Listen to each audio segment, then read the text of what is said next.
ఒక 10 నిమిషాల పాటు నానబెట్టుకుంటే బాగుంటుందండి. స్టవ్ వెలిగించుకొని నానబెట్టిన పప్పు కుక్కర్లో వేసుకొని ఉడికించుకోవాలండి. కుక్కర్లో వండుకుంటే చాలా బాగుంటుందండి, తొందరగా అయిపోతుంది కూడాను. పసుపు వేసుకోవాలి.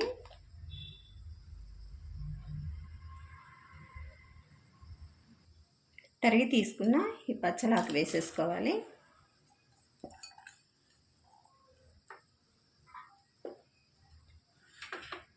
మామిడి ముక్కలు కూడా ఇట్లా వేసుకోవాలండి. పైన ఉల్లిపాయ,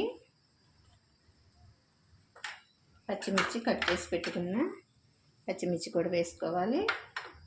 ఒక చిన్న టమాటా అండి, చాలా బాగుంటుందండి టమాటా వేసుకుంటే పప్పు అనేది.